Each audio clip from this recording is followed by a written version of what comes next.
Hey, it's Miss Gwen, and welcome to the channel. Today, I'm going to be sharing the time lapses for these 3 mini posters while I talk about the game's synopsis, what inspired them, and how I plan to execute them, so I hope you enjoy.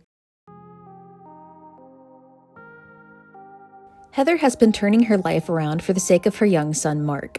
In addition to finally taking care of her mental health, she found a job at the local library and has since become a beloved member of her small community. One evening, as she ends her shift, her son is nowhere to be seen. Solve puzzles as you search for him and learn what really happened. Will you accept the truth? Mental Library is more of a heartfelt story that leans into some of the creepy vibes but is generally more wholesome. Obviously, there are themes of mental health and kind of what we do to cope with our lives. And this game takes place somewhere in the 90s. I had so much fun designing these characters. I really thought of a Sesame Street kid when I was designing Mark. I liked using the primary colors and just really the sweet and innocence. He's just a boy.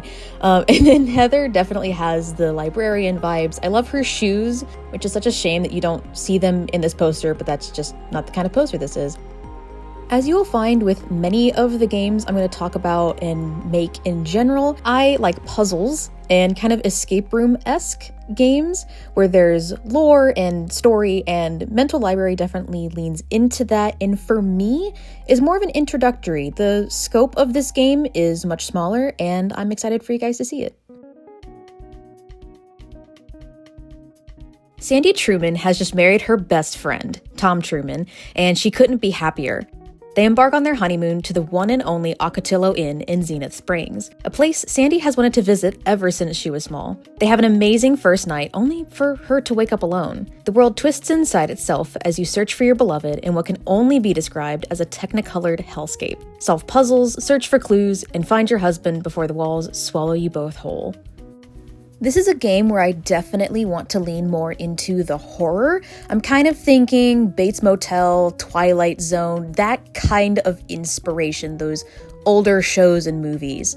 There's also a very strong desert theme. I'm thinking they eloped in Vegas and have since gone to this fictional town somewhere else in Nevada. And Ocotillo is a kind of flower. It's a desert flower. I thought it was pretty and spiky and fun. The themes in this game are more wistful and romantical, I guess. There is this sense of longing, and that's kind of the core of the game, where there are these young kids who have, all these ambitions and they love each other very much, but they're going to realize that things are harder than they seem. It's also set in the late 60s, early 70s, so the aesthetics are going to be so good.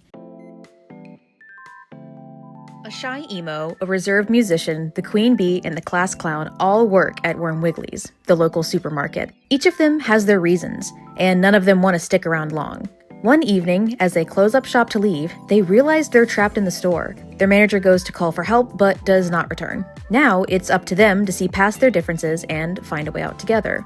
Follow 4 teenagers, Ruth, Mike, Phoebe, and Nigel, as they escape the slimy grasp of the supernatural force that holds them captive. The setting of this game hits a little closer to home for me. It is set in 2007, and I was a 2000s kid, so I actually took a lot of inspiration from my own childhood, from things like Walmart or the local grocery stores that actually, one of them had Wiggly in the name, so that's kind of where that comes from. And what wiggles? Worms. I've tried to infuse this game with different fashions from the 2000s. I mean, Ruth has the emo and like the little raccoon tail hair streak. That's super cute. And then Phoebe is more like Mean Girls inspired Y2K kind of vibes. And I just love all of these characters in general. They're so fun and unique and all very, very traumatized. There are definitely some sensitive topics covered. Each of these characters has their own pretty heavy backstory. And so diving into those as you switch between their different perspectives of the game is going to be super cool, but that also makes this the most technically challenging. Regardless, I am super stoked to make this even if it's further down the line. Thank you so much for watching this little video about me talking about my art, just blabbing about what I want to make.